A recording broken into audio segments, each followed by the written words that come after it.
Salut et bienvenue sur Longin où on interview des hackers et des nerds francophones. Je suis Tix le Geek et aujourd'hui j'accueille Virtual Labs qui travaille dans la sécurité depuis nombreuses années et qui fait des lives où il fait du reverse engineering, du développement embarqué, du hacking et plein de trucs super cool. Il est aussi le co-créateur d'un framework d'exploitation radio et il fait des présentations dans plusieurs conférences légendaires comme la Black Hat, la DEFCON, le Hack et d'autres. C'est aussi lui qui présente Qui veut gagner des bitcoins à le Hack depuis quelques années. Le concept, c'est de parler des humains derrière les nerds avec des questions ouvertes sans rapport direct avec le hacking, et on s'interdit rien, on papote. Voilà. Il y a une interview par semaine, alors n'hésitez pas à vous abonner, mettez la cloche, dites-nous en commentaire ce que vous en avez pensé, vos anecdotes, qui vous voudriez entendre la prochaine fois. N'hésitez pas non plus à partager autour de vous, c'est bon pour le référencement et ça fait toujours plaisir. Voilà. On retrouve tout de suite Virtual Labs sur Longint. Ça enregistre. Cool. Alors, du coup, toi, t'es Virtual Labs. Mhm. On se connaît depuis pas mal de temps maintenant, ça doit faire une quinzaine d'années, même si euh, on n'est pas des gens intimes, entre guillemets. Ouais, c'est ça. Ça, j'ai pas compté, hein, sincèrement. Moi, je me rappelle de toi qui étais passé en stage il y a X années, c'est tout. Ouais. Ah, c'était pas un stage, hein, c'est juste un emploi que j'ai gardé très peu longtemps. Voilà. Ah, bon, ouais, bon, ok, mais j'ai pas eu la bonne info, alors ma mémoire me fait défaut, désolé. Eh ben, on a bossé 5 mois ensemble, exactement. Voilà. Mm. Ok, moi je me souviens d'un truc, mais avant de passer là-dessus, est-ce que tu veux te présenter? Ouais, alors je suis très mauvais pour ça, mais bon, bon du coup, Virtual Labs, je suis un vieux maintenant, ça y est, officiellement. J'ai passé le cap des 40 balais il y a pas si longtemps. Et bah, je suis dans le hacking depuis. Je sais pas, j'ai dû tomber dedans quand j'ai eu 14 ans et j'en ai fait mon métier par la suite. Et maintenant, bah, du coup, bah, je bosse toujours dedans et j'ai une chaîne Twitch aussi où je stream des trucs en rapport ou pas avec le hack. Ça peut être du dev aussi, enfin tout ce qui me passe par la tête et c'est l'éclate. Ah ouais, chaîne Twitch, d'ailleurs, qui commence à avoir quelques années et qui est vraiment super intéressante. Où tu fais donc du coup du hack, du reverse, de l'électronique, plein de trucs, finalement. Ouais, ça dépend des envies, quoi. Et bah c'est comme ça que ça fonctionne le mieux, finalement. Ok, eh bah écoute, moi j'ai une question. Si jamais t'es prêt. Mhm. Très bien. Alors, est-ce que tu te souviens de ta première machine? Parce que tu nous dis que tu fais ça depuis que t'as 14 ans. Donc quand t'avais 14 ans, si je dis pas de bêtises, ça devait être en 85, dans ces eaux-là. Oh là, 85, non, mauvais calcul. Ah, bon, eh ben, très bien. C'est pas grave. Oui, à 14 ans, on était en 98, du coup. Ah bah oui, oui, je suis bête, oui. Donc t'es né en T'as 85. 84. Ok, ouais, bah, très bien. Mais ouais, c'est ça. Bah, la première machine, ouais, je me rappelle. C'était parce que j'ai mon paternel qui était dans l'informatique à l'époque. Bon, maintenant il est retraité, mais il a fait toute sa carrière dans les trucs, enfin, principalement dans du dev. Et il bossait sur des programmes et il a ramené à la maison je crois que c'était vraiment le premier PC parce qu'avant il avait un Ori Catmos des enfers. Ouais. Il a ramené le premier PC sous Windows 3.11 Forward Groups, il me semble. C'était un 486 DX400. Voilà, un truc Oh. cadencé à 33 MHz. T'avais le petit bouton turbo pour le passer à 100 MHz quand tu voulais. C'était sympa. Et en gros, je crois qu'au début, il était dans la chambre des parents, un truc comme ça. Parce qu'il voulait absolument pas qu'on y touche. Et il avait ramené des jeux aussi que un de ses collègues lui avait filé. Et on jouait de temps en temps sur le PC, c'était sympa. Mais c'était à l'époque où, quand tu lançais le système, il fallait taper Win, W-I-N, dans le DOS pour lancer Windows, quoi. C'était pas encore un truc mis par défaut. Et voilà, donc j'ai commencé avec ça, principalement en jouant au début. Et quand j'ai eu 14 ans, enfin vers les 13-14 ans, je crois que c'était à la fin d'un livre de maths. Il y avait des trucs pour programmer en BASIC. Et j'étais là, bah attends, BASIC ça me parle. J'ai cru voir un vieux truc traîner sur l'ordinateur qui s'appelait. C'était pas QBasic, ça avait été un JW Basic, un truc dans le genre. Et je t'ai dit, bah ça peut être fun, on peut faire des programmes et tout. Et malheureusement, j'ai mis le doigt dans ce qu'il fallait pas, tu vois, le truc qui m'a entraîné pendant des années. Et du coup, mon père était content. Il fait, ah bah ouais, on a ça sur l'ordinateur et tout. Moi, je développe en basique aussi. Et en C, un basique, c'est cool. Et donc j'ai commencé à passer des soirées à juste tester du basique. Il m'a filé un bouquin qu'il avait, qui traînait en basique. Et c'est comme ça que je suis tombé dans la partie. Enfin, vraiment dans l'informatique en mode programmation, donc en tant qu'apprenti développeur. Et ça a été absolument magique. Et j'ai appris à faire des trucs, et puis voilà. Puis après, la partie hacking, en fait, je l'ai faite sans y penser en particulier. C'est-à-dire que j'étais curieux de nature, je suis allé creuser par-ci par-là. Et je suis allé voir comment ça marchait un ordinateur, comment marchait Windows 3.11. Pourquoi ? Parce que forcément, vu que je passais mes soirées dessus, parce qu'au bout d'un moment, alors c'était PC familial à la base, donc c'était dans la chambre des parents, puis après je l'ai récupéré quand j'ai eu 15 ans, un truc comme ça. J'ai récupéré le PC dans ma piole, ce qui était super. J'avais un PC sur mon bureau, tu vois, le truc improbable. Mais j'y passais des nuits entières parce que c'est prenant, et du coup les parents étaient pas super fans. Alors j'étais pas mauvais à l'école, hein, ça n'a pas eu d'impact sur le parcours scolaire, mais clairement ils étaient pas fans que je reste coder jusqu'à 2h du mat sur des trucs, et donc ils ont mis un mot de passe. Ils ont décidé. Mon père a mis un mot de passe. Alors, au début, mot de passe BIOS qui allait bien. Alors, j'étais merde, un mot de passe, je sais pas. Et du coup, il fallait que je demande la permission pour lancer le PC. Et ça, quand t'es jeune, c'est pas le truc qui est super. T'es pas super fan, quoi. Et du coup, j'ai découvert comment démonter des machines, comment enlever la pile qui backup le CMOS du BIOS, et puis reset le BIOS. Bon, le problème, c'est que je savais pas le mot de passe, donc je me suis fait griller par la suite, parce que forcément, quand tu bootes et qu'il n'y a plus de password, ça se voit. Oh bah tiens, le mot de passe a disparu. C'est exactement. Ouf, hein. Et donc il a fallu, la stratégie après, c'était de récupérer le mot de passe. J'en étais arrivé à mettre un petit soupçon de colle sur le clavier. C'était un vieux clavier mécanique type IBM, ce truc qui fait clac-clac, qui était magnifique. J'avais mis un soupçon de colle sur les touches et j'ai demandé à mon père de taper le mot de passe, tu vois, juste pour savoir quelle touche était frappée. Et après, j'ai regardé avec un petit peu de graphite, j'ai réussi à révéler les touches qui avaient été frappées. Donc j'avais les lettres du mot de passe, mais pas dans le bon ordre.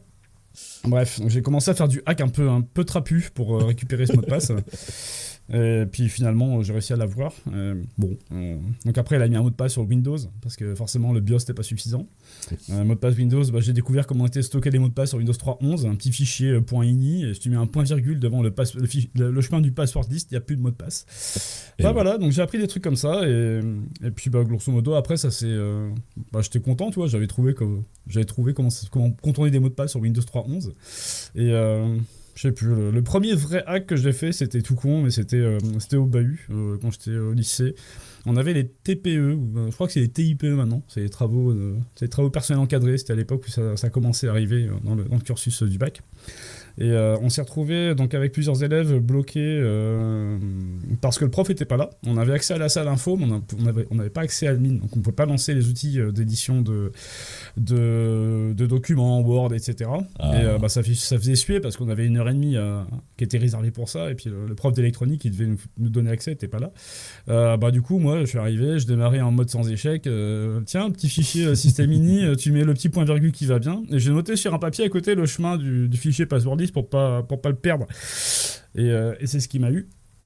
Parce que du coup, j'ai réussi à filer accès à toute la classe en mode admin sur les machines. Donc tout le monde était super content. On a pu continuer à bosser. Et j'ai totalement zappé de remodifier le fichier système.ini sur les machines. Et c'était vraiment fin d'année, donc il n'y a pas eu de problème. Et l'année d'après, on a cours dans la même salle avec le même prof. Et puis du coup, il s'assoit à côté de moi et fait oui, alors ceux qui hackent les machines parce qu'en plus j'ai une écriture de cochon, donc c'est super facile de savoir que c'était moi, avec le fichier passwordlist. Et en gros, je me suis fait griller à cause d'un petit fichier un petit nom de fichier que j'avais mis sur un papier qui est resté à côté. Bref, donc il n'y a pas eu de conséquences, hein, mais c'était... disons que c'était sympa. Ah ouais, ça fait un sacré paquet d'anecdotes à analyser d'un coup. Ouais. Alors attends, maintenant il va falloir que je me concentre. Donc du coup, tu disais que ton premier PC c'était un 486DX. Exactement. Mot de passe sur le BIOS, t'as réussi à le choper à la manière d'un espion, un peu comme dans un film. Un peu. Alors c'est vachement impressionnant. Ok, et donc du coup, mot de passe du PC, des machines qui permettent d'avoir accès à la salle informatique. Alors attends, je sais pas comment dire ça mieux, mais ok, d'accord. Bon, donc en fait, dès le début, genre t'as joué un petit peu, puis après tu t'es mis à essayer de savoir comment ça marchait, quoi. Ouais, c'est vraiment ça, vraiment savoir comment ça fonctionne et quels sont les mécanismes à l'intérieur, si tu veux. Le but, c'était pas de contourner, de hacker des systèmes ou de pirater des trucs informatiques, c'était plus la curiosité qui donne des outils Genre, ah tiens, ça me rappelle un truc que j'ai vu, bah si je faisais ça, et paf. Voilà. Vraiment sur ce genre Ok. de bidouille, quoi. Alors, du coup, j'imagine que t'es passé par l'autorun après pour bricoler des trucs. Ah oui, bien sûr. Très bien, très bien. Alors, du coup, est-ce que t'as déjà eu des problèmes avec la justice? Il y a longtemps, une Il fois. y a longtemps, ok, d'accord. Est-ce que tu veux en dire plus ou pas du tout? Non, je peux en dire plus. D'accord, très bien. Eh ben, pas de problème, ok. Non, non, il y a C'est- longtemps et il n'y a pas eu de conséquences particulières. Ah, Mais bon. bon, on va dire que tu te fais taper sur les doigts une fois, tu recommences pas. Ouais, bah oui, effectivement. Parce que, en plus, j'imagine que dans les années où ça a dû arriver, ça devait être particulièrement. Enfin, il y avait peut-être pas cette culture du tester du white hat hacking ou du éthique, tout ça. Donc, Non, non, non. Bah, justement, moi j'ai eu la chance d'avoir des gens qui étaient sur cette histoire-là et qui s'y connaissaient vraiment, qui n'étaient pas juste ah, des cow-boys de l'internet. Et du coup, ça s'est relativement bien passé. Quand je dis relativement bien passé, c'est voilà, enfin, il y a quand même une petite histoire derrière, mais globalement, il n'y a oui. pas eu de trucs catastrophiques et ils m'ont clairement dit que c'était pas des gens comme moi qui cherchaient, quoi. C'est juste que pas de bol, c'est tombé sur moi. Et parce que voilà, enfin après j'ai merdé à un moment donné, ok, j'ai assumé les conséquences, voilà. Bon. Tout est rentré dans l'ordre maintenant, il n'y a plus de problème. Eh ben, écoute, Et, euh, c'est le et principal. ça n'a pas recommencé. Bon, fort bien. Maintenant, tu es payé pour le faire, donc ça va. Ouais, ouais, voilà. Maintenant, c'est mon taf. Et puis, bah, maintenant aussi, je sais. Enfin, je comprends mieux. Il y a des choses, en fait, quand t'es jeune, tu penses que ça passe. Tu dis, ouais, en fait, easy, ça va. C'est pas méchant ce que je fais. Et puis, bah, tu te rends pas compte forcément des conséquences qu'il y a derrière. Et du coup, ça ouvre un petit peu les yeux sur. Tiens, en fait, ouais, tu fais un petit truc de merde que tu penses être vraiment juste un genre de blague. Et bah, c'est pas une blague pour d'autres personnes. Et voilà, bref. Donc oui, c'est plus compliqué. Après, je vais pas donner vraiment tous les détails de l'histoire parce que c'est pas l'objectif, mais ouais, ça a servi de leçon, clairement. Moi, j'ai une anecdote un peu idiote à ce sujet-là. Tu parlais de Windows 3.1 et des diverses façons d'accéder quand même au système. Quand j'étais petit, du coup, genre, je sais plus quel âge, au collège, un truc comme ça, j'avais fait un truc en Quick Basic, justement. Quick Basic 4.5, si je dis pas de bêtises, où on pouvait compiler des exécutables. Mhm. Et du coup, j'avais fait toute une page avec des tas de couleurs en mode réel. C'est en 320 par 200, 256 couleurs. Et Je vois tout à fait. j'avais fait de la pub pour mon site qui se lançait à chaque boot de chaque machine. Et la documentaliste, à un moment, elle a pas trop kiffé. Sauf qu'elle, elle s'y connaissait pas du tout. Et donc, du coup, bon, bah voilà, il n'y a pas eu de drame, mais ouais. C'est comme tu dis. Vaut mieux tomber Ouais. avec quelqu'un qui sait un peu de ce qu'il fait, quoi. Ouais, je crois que j'ai été exclu du CDI pendant 6 mois au lycée parce on jouait à Bomberman sur les PC du CDI. Euh, ils avaient mis un Novel Netware donc tu pouvais pas accéder au PC. En fait, quand tu avais une séquence magique dans Novel Netware où tu pouvais popper un gestionnaire de tâches et à partir de là, tu mettais une disquette avec le jeu dessus et tu pouvais lancer le jeu sur disquette. Et du coup, on se faisait des concours de Bomberman, mais forcément, vu qu'on était une dizaine, ça gueulait comme je sais pas quoi dans la salle. On s'est fait capter. Et elle fait ouais, c'est quoi Alors à l'habitude, on resetait la machine directement, comme ça partait. Mais bon, elle a bien se trouvé qu'il y avait un truc de louche là-dedans. Mais ouais, ouais, je compatis. Par contre, la pub pour le site, ouais, original. Bah, ma foi, en tout cas. Après, Bon. c'est signé, hein, marqué, voilà, c'est ce site-là, faut aller chercher qui est derrière et vous trouverez le coupable. Ah ouais, bah Mais ouais. puis je crois qu'il n'y a eu aucune ambiguïté depuis le début, puisque dès qu'elle s'en est rendue compte, j'ai été convoqué. Donc du coup, elle a dû savoir. Oh, t'as eu quelques petits surfroids lors du rendez-vous, puis ça c'est rentré dans l'ordre après. Ouais, bah puis finalement, en fait, comme d'autres gens dans le collège s'y connaissaient un peu plus, ça a été même bénéfique finalement d'une façon un peu étrange. Voilà. Mais bon, c'est pas aussi intéressant que tes anecdotes, mais je suis un peu fier de ce, de ce Non, moment. bah, je trouve ça cool. Je trouve ça vraiment cool. En plus, bon, t'es passé très rapidement sur la partie technique, mais le mode réel en programmant en pilotant directement l'interface vidéo avec la bonne interruption, etc. Ouais, ça rappelle les trucs de démo making il y a longtemps, quoi. Mais clairement, non, non, cool. En basique en plus, Et d'ailleurs, intéressant. peut-être qu'on peut, on peut même dire que finalement, le CDI a créé des démo makers. En ce qui me concerne, non, j'ai pas fait de démo making, mais je pense qu'il y a des gens qui effectivement ont peut-être utilisé Ah, tiens, les ordi t'es persuadé que t'étais passé par le démo making, non? Non, pas plus Ok, que ça. d'accord. J'ai fait des programmes pour faire un cube qui tourne en 3D, etc. Mais non, le problème en fait dans l'histoire, c'est que j'ai commencé en tant que développeur. Enfin, la création de code m'intéressait beaucoup, donc le fait de coder, de créer des outils, etc. Et à un moment donné, au lycée, c'est parti en cacahuète. Je crois que c'est en première, où je me suis dit, mais en fait, t'es con, t'es en train de faire des programmes, mais mais tu connais pas le programme en fait. Que tu fais du code en basique. J'avais pas commencé le C, je crois, en première. J'étais sur du Visual Basic principalement. Donc la partie un peu plus qui coulole du basique. Hein. Donc au lieu de faire du La GW partie basique, tu lances en utilitaire, DOS. finalement. Voilà, c'est la partie qui était utilisable et que je pouvais faire des programmes que je donnais aux potes et ça marchait quoi. Et ils étaient contents. Sur disquette bien sûr, hein, donc c'était très limité en termes de capacité. Ça plus la dématérialisation qui arrivait une fois sur deux. Bref, et ce qui s'est passé du coup, c'est qu'à un moment donné, j'ai eu une genre de prise de conscience en me demandant, bah ouais, mais tu fais des exécutables pour Windows, mais ça marche comment? Et donc avec un pote, on a commencé à creuser un petit peu la partie reverse. Donc c'est quoi un exécutable, comment ça fonctionne, comment un programme arrive à vérifier un password ou à te demander une clé de licence et comment elle est vérifiée, est-ce qu'il y a moyen de contourner ça?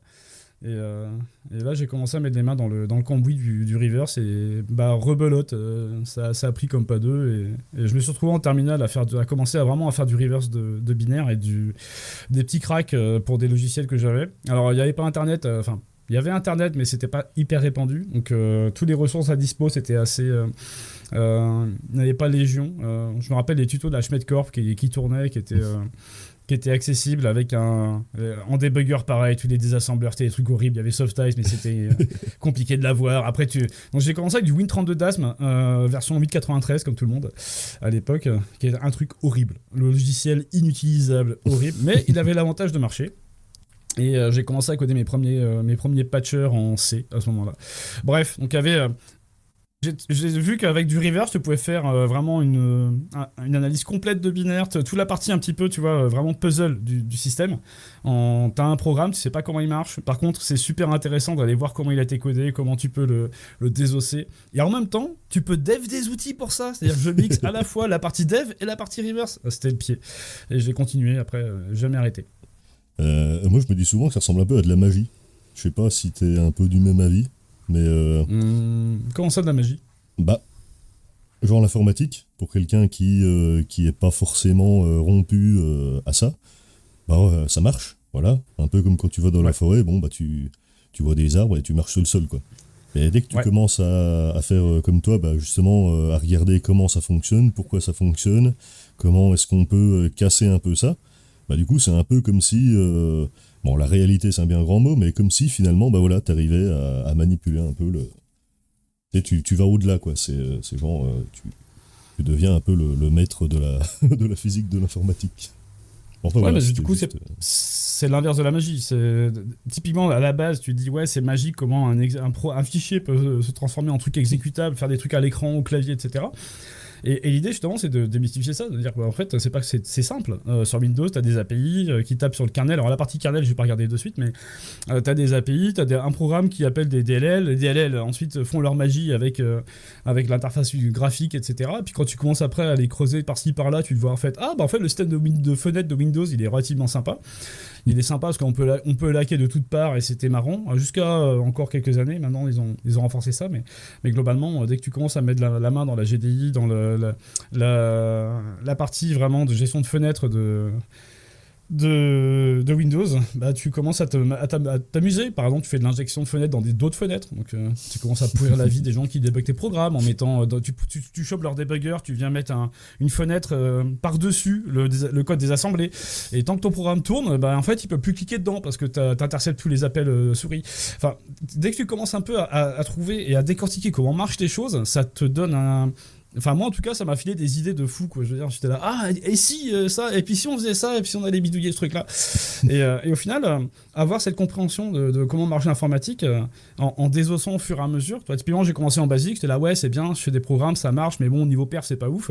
Mais je sais pas trop comment ça fonctionne. Je suis passé au C après en disant, ouais, le C, c'est bien, et pour au final finir en assembleur, quoi. Donc, quand j'ai commencé à faire du reverse, j'ai découvert le code langage assembleur qu'il fallait apprendre. Du coup, j'ai appris l'assembleur x86. Et je me suis dit, bah c'est cool, si je faisais des programmes en assembleur, et j'ai installé les IDE pour faire ça, j'ai fait des full programmes en assembleur, des crack-me en assembleur aussi par la suite. Enfin bref, donc c'était. Je pense que ce qui a vraiment motivé tout ça, c'est la recherche de l'information, de comprendre comment ça marche et d'aller au plus bas possible. Et si aujourd'hui j'en suis encore à faire du reverse embarqué, du dev sur des trucs, des microcontrôleurs ou des systèmes embarqués, c'est parce que j'avais besoin de ça. L'ordinateur c'est bien, mais qu'est-ce qu'il y a au-delà de l'ordinateur? Comment ça marche dans le silicium? Comment juste un processeur arrive à faire tout ce qu'il fait avec tous les périphériques autour, et du coup voilà. Donc c'est à chaque fois tu creuses un peu plus et puis tu rentres dans un nouveau monde où tu vois tout ce qui te reste à apprendre et tu fais waouh, c'est cool, et t'apprends ton truc et puis tu retombes sur un autre truc, tu fais ah tiens ça c'est cool, ah mais encore masse de trucs à apprendre, et ben on apprend, et je pense que du coup c'est la curiosité plus vraiment la volonté de savoir comment ça fonctionne, quoi. Et ça permet aussi d'avoir une meilleure vision de l'ensemble par la suite, et de donner plein d'idées surtout. Enfin, c'est surtout ça, hein. J'ai fait plein de conneries à partir de là parce que je me suis dit tiens c'est marrant et si on faisait ça, et paf. Okay, bah ta réponse est bien plus précise et exacte que la mienne, donc du coup merci. Par contre la mienne elle est plus romantique. mais ouais, non, en tout cas super réponse je trouve. C'est un de mes défauts, je suis vraiment terre à terre et pas vraiment romantique.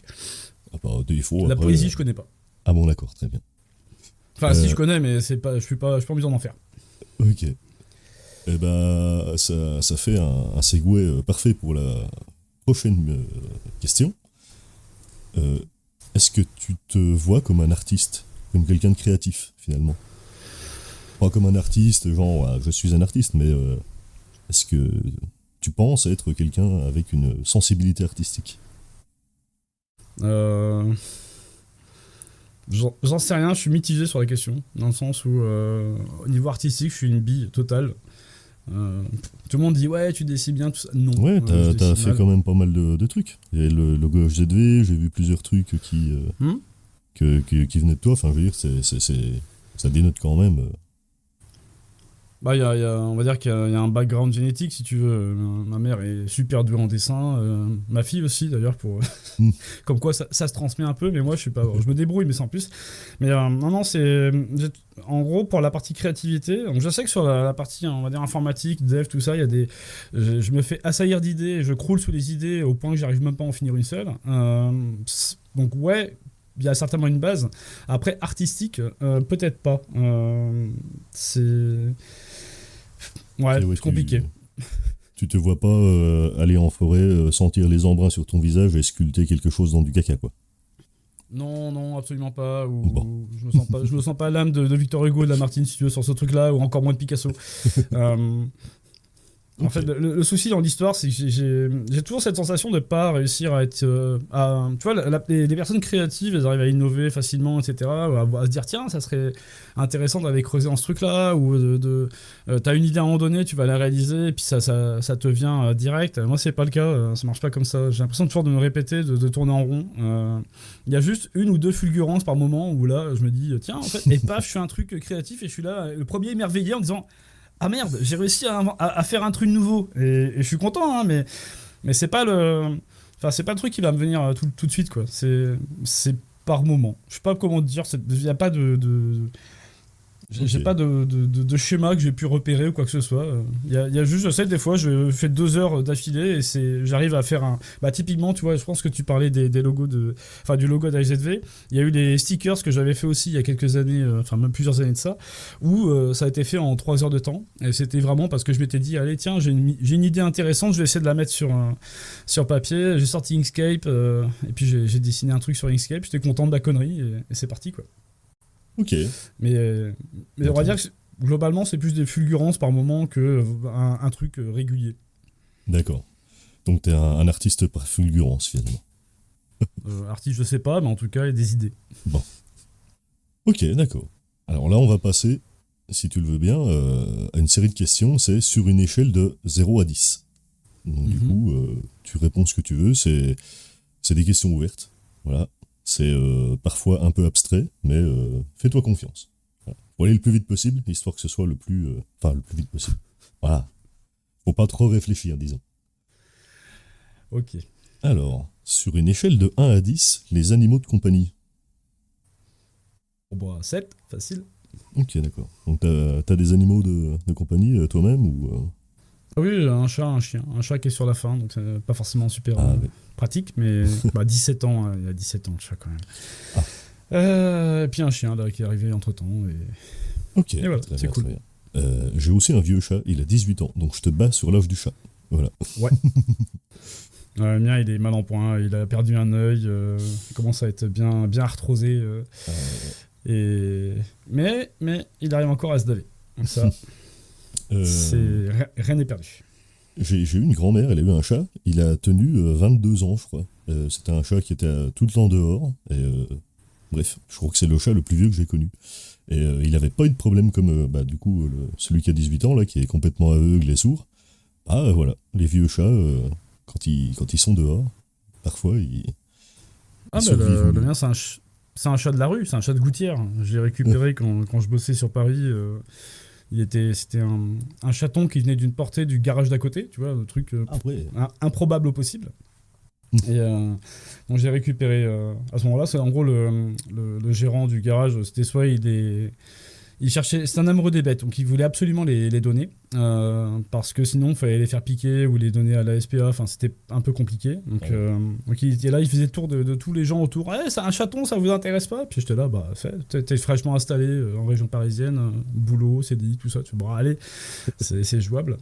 Et tu prends ton chat, puis voilà. Mais voilà, c'est un warrior, hein. Enfin, c'est une femelle du coup, mais c'est une warrior. Elle a 17 ans, elle a survécu à un accident de voiture. Oh, ah oui. Bassin cassé, les pattes tracassées, tout ça. Aïe. Donc vraiment, mais méga costaud. Bon, maintenant il y a des restes, hein, clairement à 17 ans. Ouais. Ah bah oui, de toute façon. On sent bien que les pattes ça marche pas comme avant. Mais non, franchement voilà. Ok, Ça résiste, c'est solide un chat. fort bien. Sur une échelle de 0 à 10, la nature. Juste une petite remarque, t'as dit tout à l'heure 1 à 10, c'est normal? Oui, non, de 0 à 10. Bien vu. La nature en 0 à 10 Bref, 6. Ok. D'accord, donc t'es plus rural que citadin ou... Je sais pas, enfin, c'est particulier dans le sens où j'ai juste besoin d'un genre de cocon pour être tranquille. Je sais pas, ça peut être dans la nature, dans la ville ou autre, ça me pose pas de soucis. Ok, ouais, tu vas pas bourlinguer. Bourlinguer, c'est-à-dire genre partir au bord de l'eau, d'une rivière ou je sais pas quoi, sur un coup de tête. Non. Ok. Non. Ça s'est pas produit, je pense pas que ça arrivera dans le futur. Bon, très bien. Internet. Internet on va dire 9. Internet. Ok, très bien, 9. Pas mal. J'en attendais pas moins, finalement. Ok. Et alors là, c'est une question qui pourrait être un peu chaude, mais comme je t'ai dit, t'es pas obligé de répondre. La chose la plus illégale que tu aies faite, de 0 à 10. La chose la plus illégale. Ah, illégal, j'ai compris légal. Voilà. Oui, c'est. Que t'as été chopé ou pas. La plus illégale, je dois être à 2 ou 3 grands max. Ok, d'accord, très bien. Donc t'es pas le parrain du Black Hat. Non. Bon. Je suis un très mauvais délinquant. Eh ben tant mieux, parce que ça te laisse en dehors de la prison. C'est pas mal. Oui, effectivement. Ok. Et du coup, t'es plutôt matérialiste ou plutôt pas du tout? Genre, est-ce que tu accumules beaucoup de choses et que tu penses que c'est un problème ou pas du tout? Alors, matérialiste, il y a la notion quand même d'accumuler plein de choses, mais en tenant à ces choses, si tu veux. Oui. Ce que j'en sais. Donc, je tiens pas particulièrement aux choses. Si demain, je sais pas, je perds... j'ai plus quelque chose, ou je perds ma voiture, par exemple, ce genre de choses... c'est pas vraiment un souci. D'accord, très Que bien. ça soit des voitures. Après, sur le fait d'accumuler des choses, ça, bon, il y a d'autres, on va dire, d'autres problèmes qui sont en rapport avec ça, mais globalement, si ces choses-là, si j'ai plus accès, ou si on me les pique, si elles crament ou autre, ça me fera ni chaud ni froid. Ok. Ah bah, oui, parce que là, on le voit pas sur le podcast, mais je vois ton bureau derrière toi, donc attention. Et encore, t'as rien vu. T'as rien vu. Oh, bon. Je cache toute la partie. Si tu veux, on peut regarder par là, hein, c'est pas mal aussi. Ah, ça va. Voilà. C'est pas encore un Diogène, donc ça va. Non, c'est pas un Diogène. Non, on va dire que c'est un rangement particulier. Ok. Et Les autres- Ouais, vas-y. Si t'es pas, tu vois, tu prends un autre membre de ma famille, par exemple, tu lui demandes de qualifier mon bureau, il te dira que c'est un bazar sans nom. Il pourra pas retrouver quoi que ce soit. Moi, je m'y Oui, retrouve. mais c'est parce Et, que c'est pas des voilà. connaisseurs. Ah ouais, écoute. Fort bien. Ok. Alors, ça mène à une autre question. Donc, chez toi ou au bureau, je sais pas si t'as un bureau sur site, mais y a quoi sur ton bureau? Alors, on va être franc, c'est le même bazar que de l'autre côté. Ouais, je peux te citer ce que j'ai en face, mais ça va pas être glorieux, je vais pas être vraiment très, comment dire, très fier de ça. Mais le truc qu'on trouve assez souvent, c'est plein de clés USB, de devices qui font du wireless, etc. Enfin, j'ai des trucs bizarres, genre des petites cartes ST qui traînent. Des smartphones, des machins qui font du LoRa, enfin il y a plein de trucs qui se baladent comme ça. Beaucoup de câbles aussi, et bref. Donc c'est juste que des fois, dans la précipitation du moment, il y a des choses qui finissent sur le bureau. J'ai des crises de rangement de temps en temps où je fais intégralement ménage et c'est clean, mais ça dure quoi 4 jours. Et c'est le bazar dessus. Donc non, franchement, après... Voilà, je sais pas si t'as la réponse, mais c'est comme dans d'autres endroits du bureau. C'est sur le bureau lui-même, c'est le même bazar. Et ceux qui ont bossé avec moi le savent très bien. Je sais pas si quand t'étais à Sysrim, t'as pu apercevoir le. Ah, quoique, c'était peut-être pas le pire. C'était correct, d'après ce que je me souviens. C'était bon, un bureau de bricoleur. Ouais, c'est ça, c'est plutôt ça. Mais il y a eu des moments dans d'autres boîtes où j'ai bossé où il y avait une montagne. C'est genre, il y avait un écran, j'avais juste la place pour poser un laptop et tout le reste c'était des montagnes de papier, de trucs, d'hardware, de machin et voilà. Et quand j'ai dû changer de boulot plusieurs fois, je te dis pas le bazar que c'était parce qu'il fallait ramasser tout mon merdier. Pour voilà, enfin bon, ça et les clients qui passaient. Le boss qui passe, ouais, demain on a le grand big boss de machin qui vient, tous les bureaux sont rangés et je te le tiens en particulier. Ah, ok. Voilà. Et pour en venir actuellement, en fait, je suis quasiment en full télétravail. Enfin, je suis techniquement en full télétravail. Donc j'ai plus ce problème d'avoir des bureaux ailleurs, mais on a des locaux dans l'entreprise. Et il m'arrive d'y aller régulièrement. Enfin, alors je dis régulièrement, un peu moins ces derniers temps, mais globalement d'y aller. Et on n'a pas de bureau attitré. Donc je peux pas me permettre de mettre de bazar sur un bureau en particulier. Donc là, je prends le soin de bien tout ramasser, tout remettre en état. Donc j'ai pas ce problème au final dans les locaux. Ok, bon, bah, très bien. Très bien. Moi, je trouve que c'est une réponse très, très exhaustive, donc parfait. Alors, t'étais quel type d'enfant? Est-ce que tu le sais? Est-ce qu'on t'en a parlé? Est-ce que tu t'en souviens? Alors je le sais, oui, on en a parlé, hein, mais c'est parmi quelle catégorie? Bah, genre, est-ce que t'étais plutôt très actif? Est-ce que t'étais plutôt pot de fleurs? Est-ce que t'étais plutôt voilà, genre tu sais, il y a des enfants ils sont turbulents, il y en a d'autres ils sont pas turbulents. Oh non, moi j'étais le gamin sans histoire. Ouais. T'as jamais fait de grosses blagues, de choses comme ça Bon, on a fait des grosses blagues quand on était avec mes frangins, et c'était... bon, des fois on a peut-être un peu abusé, mais c'était pas... Enfin, c'était pas régulier si tu veux. D'habitude, enfin, si tu prends sur une année, même quand j'étais ado, ouais, sans histoire quoi, je veux dire. Il y a pas de... Il n'y a pas eu de problème particulier, j'étais pas hyper actif à sauter partout, faire plein de trucs, et plutôt à nerder comme il faut, et voilà. Donc, quand je te disais que je passais beaucoup de temps à coder, quand j'étais en particulier au lycée, ouais, les nuits blanches où tu sais ce moment où tu es en train de dormir ou de t'endormir et tu as une idée, tu as trouvé la solution à un problème qui te tracasse depuis 3 jours, et tu te relèves à 2h du mat pour aller mettre sur papier au moins l'algorithme, si ce n'est implémenter le truc. Bah ça, ouais, c'était assez courant. Donc, non, sans histoire particulière, juste, plutôt réservé, très réservé, très super timide, introverti au possible, enfin le cliché, si tu veux, voilà. Et puis, le cliché, je dirais nerd plutôt que geek, je sais pas trop. Ça matchait plus avec nerd, mais bon, passons. C'est vrai que entre geek et nerd, finalement, il y a l'époque qui joue beaucoup, parce qu'à une époque, geek c'était nerd, et puis après, ça s'est un peu délité, j'ai l'impression. Je sais pas si c'est le cas. Voilà. Je sais pas, j'ai l'impression que maintenant on traite de geek n'importe quelle personne qui est un peu attirée par la technologie, qui n'a pas forcément une connaissance complète du truc, et c'est juste regarde, j'ai le dernier iPhone. Ah, t'es geek, toi.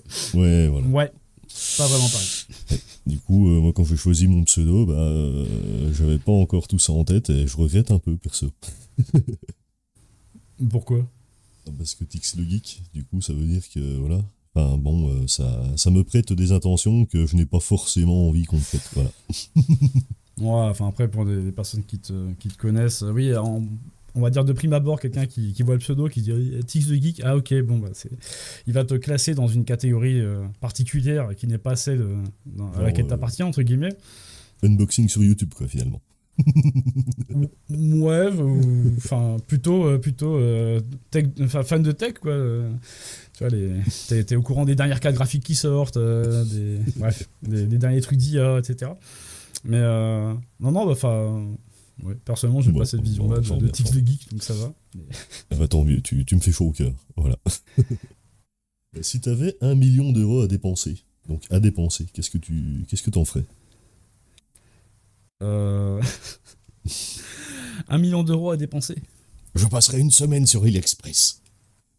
Non, même pas. Non ? Très bien. Non, je pense que sincèrement, si un jour... Alors ça n'arrivera pas parce que je joue pas à ce genre de trucs, etc.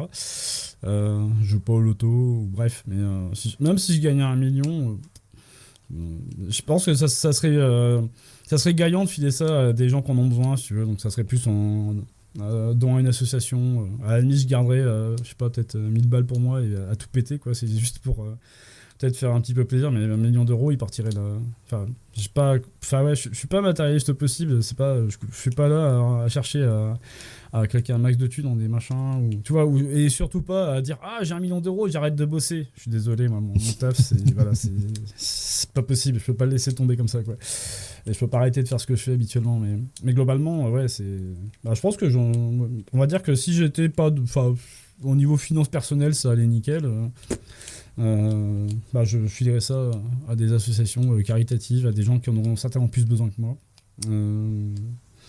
Alors ça fait un peu réponse Miss France, hein, clairement, hein, j'en suis conscient, mais juste que en fait je me retrouverais comme un con si j'avais vraiment 1 million d'euros et qu'on me disait faut absolument que t'achètes un truc. Ok, donc caritatif au possible finalement, voilà, t'as pas de... Très bien, ok, bonne réponse. Pas mal. Enfin, bonne réponse, c'est pas de bonne réponse. Hein. Ouais, non, c'est pas une bonne réponse, c'est juste que c'est un fait. Je veux dire, là, globalement, on me dit ouais, t'as 1 million d'euros, tu peux acheter une Ferrari. Ok. Quiconque me connaît, c'est avec les voitures, c'est pas mon truc. Tu peux acheter le dernier PC à la mode. Ouais, le mien, il marche bien encore. Enfin, j'ai pas besoin de changer. Enfin, voilà, y a pas d'impératif comme ça, quoi. Ok. Et si un jour, tu devais te battre, ce serait sur quelle musique ? Me battre, déjà faut que ça arrive. Non, je sais pas du tout. Un truc de métal certainement, mais sans plus. Ok, d'accord, très bien. T'as aucune idée d'une musique qui te semble appropriée ? À moins que t'aies une musique appropriée pour la fuite en courant du lâche qui veut pas du tout se battre. Il y a peut-être aussi, mais... Ça pourrait être Benny Hill, ça. Oui, bah voilà. Bah, globalement, ça serait tiens, Virtu il se barre, il va pas se battre. Ok, Ça serait d'accord. plus adéquat, je pense. Bon, très Si bien. j'avais très bien, vraiment très à bien. me battre, je choisirais pas de musique. Mais... Oui. Bah, en fait, c'est vrai que, bon, déjà, a priori, qu'on se batte, ça arrive pas tous les jours. Et c'est vrai que de toute façon, on choisit pas la musique. Donc, bon. Ok, très bien. Hum. Ton OS préféré, tu dirais que c'est quoi? Mon OS préféré, Ouais. bah ça serait du GNU Linux avec une distro Debian. Après, c'est voilà, ça Ouais, serait ça. Ok, d'accord, très bien. Alors, en vrai, je m'en doutais un peu. Et du coup, bon, bah, moi, ça m'arrange parce qu'il n'y a pas de surprise. Tu es donc la personne qu'on voit sur les streams. Oui. Quand même se faire du mal à streamer sous Linux, absolument. Oui. Bah, écoute, effectivement. Mais ça va, ça tient le bon bout. Je crois que tu loupes très peu de streams pour des raisons techniques. A priori, tu gères bien Bah, le... oui, ça fait juste peut-être 3 ans que j'ai pas mis à jour la machine de stream pour pas avoir de mauvaises expériences. Non, j'abuse, je l'ai fait cet été. Mais bon, elle est mise à jour avec précaution pour être sûr D'accord. de pas tout casser et autres. Mais oui, c'est pour des logiciels open source qui devraient marcher facilement, il y a quand même des choses un petit peu tricky sur le streaming. Mais bon, Eh, j'assume. Ça très fait, bien. de toute façon, le fail fait partie du truc, donc c'est pas grave. Et ton projet le plus... Enfin, dont lequel tu es le plus fier, tu dirais que c'est quoi? Le projet dans lequel je suis plus fier. Bah, je sais pas, pour l'instant, c'est un framework de hacking wireless. Ça fait 4 ans qu'on taffe dessus et je crois que c'est le projet sur lequel j'ai bossé le plus longtemps. En Ok, tout cas. WAD? Ouais. Ok, très bien. Ok, tu veux en dire un peu plus sur WAD? Oui. C'est un framework pour l'instant full Python qui permet de réaliser des attaques sur des protocoles de communication sans fil. C'est partie du constat qu'on a fait avec d'autres chercheurs en sécurité sur le fait qu'on n'avait pas forcément des outils permettant de manipuler tous les protocoles sans fil vraiment de manière bas niveau, donc en faisant des choses qui ne sont pas prévues, etc. Et du coup, il y avait ça et la fragmentation des outils, parce que tu as Ah oui. beaucoup de chercheurs qui développent dans leur coin leur truc, et ils font leur propre protocole de communication et leur hardware, ils font leur firmware, le OS, etc. Et c'est bête, parce qu'il y a des fois, on aimerait bien réutiliser ce qu'ils ont fait, mais dans d'autres contextes et d'autres hardware, et c'est pas compatible, etc. Donc on s'était dit avec Romain Kerr, donc un des chercheurs en sécu avec lesquels j'avais bossé ces dernières années, il y avait peut-être un truc à faire pour essayer d'uniformiser et de fournir un outil qui permette de gérer l'intégralité des choses qu'on peut faire sur des réseaux sans fil, sur des réseaux qui sont intéressants, entre guillemets, mais pas que pour de la bidouille en fait. Ça peut être juste pour s'en servir. Et donc c'est à utiliser les réseaux sans fil. Je parle ici de Zigbee, de Bluetooth Energy, etc. C'est plus pour la base de protocole de communication. Et en même temps, d'aller titiller un petit peu les équipements qui utilisent ces protocoles pour mettre à mal leur sécurité ou voir si c'est bien implémenté, les faire cracher, enfin plein de trucs sympas. Mais voilà, d'avoir un genre de boîte à outils à tout faire et qui soit extensible. Et surtout que ça puisse, on va dire, inciter les futurs chercheurs à utiliser ça plutôt qu'autre chose pour pouvoir permettre une collaboration plus facile entre soit les différents outils ou même les différentes personnes qui font des recherches. Ok, pas mal. Moi perso, j'adore ce projet. Je l'ai pas encore poncé et j'avoue que j'ai peut-être pas les compétences pour le faire, mais je trouve que c'est une super idée. Parce que c'est vrai que dès qu'on veut faire de la radio, c'est tout de suite un peu la croix à la bannière. Entre GNU Radio, faut choisir sa version, les modules, enfin bref, c'est un peu un scandale. Mais voilà. Est-ce que t'es plutôt rétro ou futuriste? Plutôt rétro. Ok, plutôt rétro. En mode, t'aimes bien les trucs analogiques et tout, ou pas du tout? J'aime bien les trucs analogiques. Après, c'est un petit peu la vibe de c'était mieux avant, mais on sait tous que c'est un biais. Non, en fait, c'est surtout plutôt le constat qu'avait fait de Cory Doctorow. Je sais pas si ça te parle. Ouais. Voilà, sur ce qu'ils appellent l'enchitification, donc l'emmerdification. Et on arrive à un point où, du coup, bah ouais, il y a, je sais pas, il y a quelques temps, j'ai eu vraiment un ras-le-bol total de là où ça allait. Donc je me dis que dans le futur, ça va être pire. Donc l'idée, c'est de revenir aux sources. Enfin, pour donner un genre d'idée, j'ai rebasculé certains.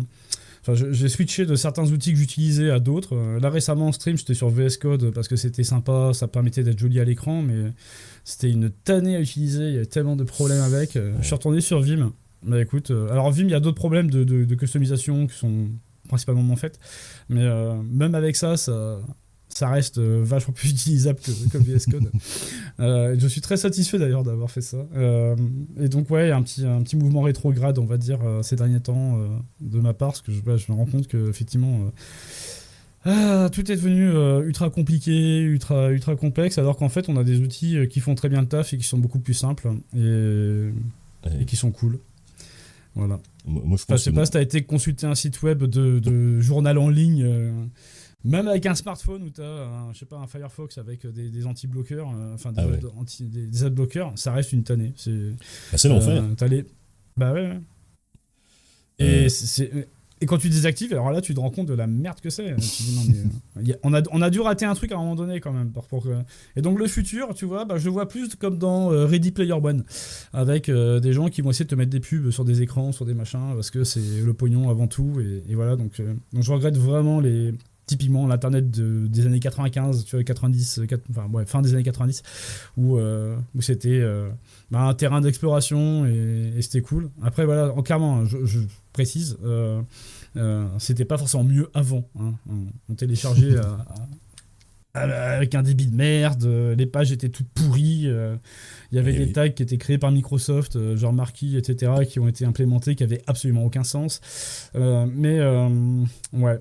C'est voilà, peut-être parce que je me fais vieux et que du coup je me dis tiens, ça serait peut-être c'est mieux de retrouver le confort que j'avais avant en termes d'utilisation des outils, etc. Mais d'un autre côté, ouais, plutôt rétro, enfin plutôt rétro du coup. Ok. Moi j'ai une prédiction pour le futur. Niveau infra, on aura un framework qui va intégrer un framework, qui va intégrer un framework, qui va intégrer Docker, qui va faire tourner Nginx. C'est pas le futur, ça c'est maintenant. Ah mince, très bien, ok. Bon bah voilà, ça va être encore pire plus tard. Très bien, donc t'aimes bricoler ? Non. Non ? T'es pas du tout manuel, genre clouer des trucs, visser des trucs Si je m'en sors, mais en fait j'ai un défaut, c'est que je deviens absolument invivable quand je fais ça. Ah d'accord, ok très bien. Ouais, c'est pas un bon moment que tu passes quand tu dois bricoler quelque chose, quoi. Bah après, bricoler électronique, faire de la soudure, tout ça, il n'y a pas de souci en termes de trucs manuels, ok. Mais mettre des clous dans des murs, des vis, ou refaire des pièces, non. Alors je le fais, hein, parce que là encore cet été, j'ai fait des travaux dans la maison, il y avait besoin, mais c'est pas... Enfin, j'y vais reculons, quoi. C'est vraiment, si je peux repousser d'une journée ou deux, pas de problème, hein, je le ferai. Ok, très bien. Mais c'est pas là où... Non. Pas mal. J'en ferai pas mon métier, quoi. C'est quoi ton film préféré ? Mon film préféré. Attends, je réfléchis parce qu'il y en a quelques-uns, mais... Bon, allez, on va dire Sneakers, enfin les experts en français. Ok, les experts, très bien. Donc avec une vibe quand même un peu 80, d'exploration. Ouais. Ok. Absolument, ouais. Pas mal. Bah, je connaissais pas du tout. Tu connais pas les experts? Ok. Bah, écoute, moi je pensais que tu parlais de la série des années 2000. Non, d'accord. Absolument pas. Ok, très bien. Alors oui, le titre français est mal choisi en fait. Le titre original c'est Sneakers. Pour te faire vite fait le synopsis du film, c'est deux amis d'enfance qui étaient sur des vieux PC, ordinateurs, qui faisaient du hack de banque dans l'idée de révolutionner de faire la révolte, tu vois, de reverser plein d'argent à des gens qui en ont besoin, etc. Et il se trouve que leurs chemins ont divergé et qu'il y a un qui a monté sa boîte où il fait du pentest physique, du Red Team, en fait, avant que ça s'appelle Red Team. Okay. Et l'autre, du coup, j'ai pas envie de spoiler pour le film, mais chacun est allé vraiment dans son chemin différent et de son côté. Et du coup, l'histoire tourne autour de ça, et notamment d'un d'un système qui permet de péter tous les mots de passe et tous les codes de chiffrement. Donc ça parle beaucoup. Voilà, tout ce qui est... voilà. Hein, Ok. Eh ben, je note parce que ça a l'air super cool et je connais pas du tout. Voilà. Bah, c'est avec Robert Redford qui nous a quitté hier, donc Ah, pour regarder ça en hommage. ok. Robert Redford, tout le monde en a parlé en parlant de ses films, mais personne n'en a parlé en parlant du Grand Détournement. C'est dommage. Voilà, moi je l'ai connu comme ça. Puis je tiens à préciser que vu que c'est enregistré et que ça sera diffusé plus tard, bon, voilà, il est mort hier, mais pour vous, il est mort il y a plusieurs jours ou semaines. Eh oui. Avec quoi tu te chauffes? Là, actuellement, c'est un mix de radiateur électrique et de bois. D'accord. Très bien. Donc t'as un poêle à bois ou c'est du pellet Pour l'instant, on a une cheminée, il est question de mettre un poêle. Ouais. Très bien, très bien. Est-ce que tu regrettes La cheminée? ton mode de chauffage? Je sais pas, par rapport à Je sais ce qu'on pas, peut c'est une avoir question comme ouverte. information au niveau... Ouais, non, mais Alors, juste en précision, c'est que personnellement, j'ai un thermostat qui est totalement déréglé, donc il peut faire 12 degrés, j'ai pas froid. Donc je chauffe la maison plutôt pour les autres que pour moi. Puis pour KRSN aussi, bien sûr. Mais après, ouais... pas de considération particulière sur les moyens de chauffage. Je suis conscient des enjeux écologiques, notamment de chauffer au bois, via le bois de chauffage, etc. Ok, mais D'accord, il très faut bien. faire un choix, C'est vrai. sans plus. Eh ben écoute, alors, je pensais pas du tout que tu allais répondre ça, mais il se trouve qu'on a exactement les mêmes modes de chauffage. Genre un peu d'électricité histoire d'eux, et sinon le bois. Du coup, voilà, bien. On est dans le même C'est club. ça. Très Les bien, très radiateurs bien. électriques sont juste là pour prendre le relais si jamais ça descend sous une certaine température. Ok. Chauffer l'eau peut-être aussi. En radiateur électrique? L'électricité. Pour Ah chauffer oui, l'eau. oui, ça chauffe chaud, bien sûr. Fort bien, fort bien. Est-ce que tu as la nostalgie pour une époque que tu n'as pas connue? Absolument pas. Est-ce que tu as de la nostalgie pour une époque que tu as connue? Bah forcément un petit peu, comme je disais, c'était Ouais. mieux avant, mais en fait c'est de la nostalgie mais teintée de réalisme, dans le sens Oui. où on se dit ouais on était content quand c'était là, mais parce qu'on a oublié tous les merdes qu'il y avait, tous les aspects négatifs. Donc je sais que voilà, c'est un peu la période bonbon, tu vois, tu te dis ah tu repenses à ça, t'es content, c'était quand t'étais gamin ou autre, mais fondamentalement tu sais très bien que t'as pas envie d'y revenir pour plein de raisons différentes. Mais Ouais, bon. Ouais, ça se tient, ça se tient. Moi, tout paraissait plus simple quand j'étais plus jeune. Je sais pas si c'est vrai, mais en tout cas, je sais pas pourquoi. Alors, c'est peut-être parce que je vais pas forcément travailler pour manger, mais c'est vrai que c'est ce que disent beaucoup de vieux quand ils disent c'était mieux avant, alors qu'en fait, pas spécialement.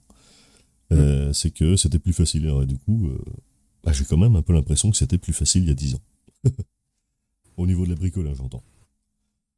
Au niveau bricolage, c'est-à-dire Au niveau de du hacking, enfin oui, voilà.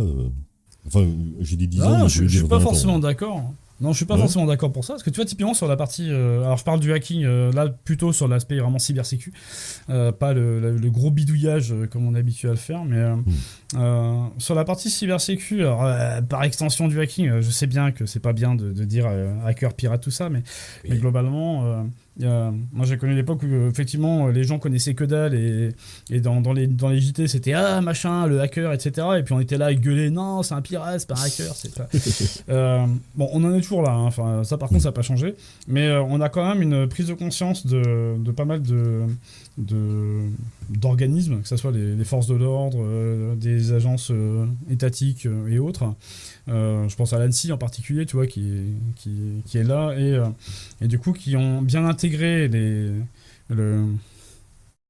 on va dire certaines valeurs du hacking et maintenant il y a plus de compréhension par rapport à des choses qui sont faites par des personnes plus sur des, je sais pas si tu peux faire des grosses bidouilles, pas forcément ultra légales si tu veux, parce qu'ils sont en train de tester un petit peu en borderline, mais du coup il y a plus de considération par rapport à ça, alors qu'avant c'était considéré comme du piratage pur et dur, et donc un peu plus de souplesse et de connaissance en tout cas de tout ça. Après ça dépend des gens, hein, tu vois, c'était Bluetooth qui avait été chopé pour une histoire de téléchargement de fichiers sur les serveurs de l'ANSES. Au final les gens qu'il avait en face au niveau parce qu'il y a eu un procès, tout ça, et connaissait rien. Enfin, quand t'as un juge qui te parle de Google ou de Google, voilà. Mais il y a eu un bon shift là-dessus, et aussi sur la partie enseignement. C'est-à-dire qu'avant, t'apprenais les rudiments de la cybersécu ou le hack tout seul dans ton coin, parce qu'il n'y avait pas de formation pour, et maintenant on est relativement bien outillé. Donc ouais, sur ces aspects-là, quand même, il y a du plus. Ouais, après, pour la bidouille, je te dirais bien que les réglementations se renforcent, et ouais, on peut plus bidouiller aussi simplement qu'avant, c'est sûr. Mais après, encore une fois, il y a plein de choses que tu peux bidouiller sans forcément avoir de problème. Mais tout est une question de bidouille. Enfin, voilà, si tu commences à bidouiller ton compteur électrique, comme tu faisais avant avec ton petit trombone, là, ça marche moins bien. Oui, mais oui, voilà, c'est vrai. Enfin, mais bon, c'est... Et il ne faut pas chanter les Linky, parce qu'on risque une amende. Voilà. Exactement. Ok, et comment tu te vois vieux ? En fait, j'ai un problème, c'est que je me vois pas vieux. Moi, j'ai mes gamins qui me disent ouais, t'es vieux et tout. Enfin, ouais, c'était quand tu dis ça fait 20 ans, mais c'était il y a longtemps. Ouais, je sais, ouais. Mais la réalité, c'est que je me considère encore comme un ado immature. Donc, ouais, la vieillesse, c'est quelque chose qui fait peur à des gens que je connais, qui voient les cheveux blancs arriver, qui se disent oh, en fait, je vieillis. Non, mais tu vieillis physiquement, mais dans ta tête, si tu restes jeune, ça va, hein, ça se passe bien. Mais non, ça me fait pas plus peur que ça au final. Après, voilà, on sait que c'est la fatalité de la chose. Hein, on vieillit, on meurt. Ok, c'est le principe. Alors, mais globalement.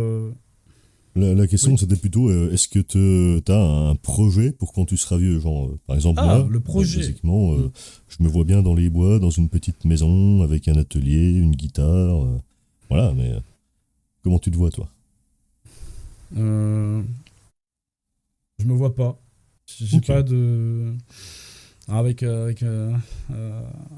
Disons que avec ma femme, on a peut-être des idées pour plus tard, mais c'est vraiment des idées. C'est juste. Enfin, la projection en tout cas, ce que je serai dans 10 ou 20 ans, absolument pas à l'ordre du jour, et j'en sais strictement rien. Et j'ai pas envie de me risquer non plus à ça. Très bien, très bien, très bien. Ça se tient. C'est vrai que. Ok. Alors, il y a une question que j'ai, mais dont je connais déjà la réponse, mais je pense que ça peut apporter des précisions. Est-ce que tu as déjà acheté quelque chose uniquement pour le démonter ? Bien sûr. Ouais. Le plus mémorable ? Alors le plus récent, c'était une smartwatch pour la démonter et m'amuser. Le plus mémorable, le truc que j'aurais juste acheté pour démonter et au final me rendre compte que c'était pas intéressant, parce qu'on avait... Bon... je sais pas quoi, franchement, j'ai pas d'idée sur le plus mémorable. Mais je dirais la smartwatch, c'était la plus fun. Là où je me suis vraiment éclaté. Alors que c'était vraiment débile. Hein. Bon, après, c'était pas très cher, 10 balles la smartwatch, mais bon, c'est. Mais la partie technique était super intéressante et marrante, du coup. Parce que.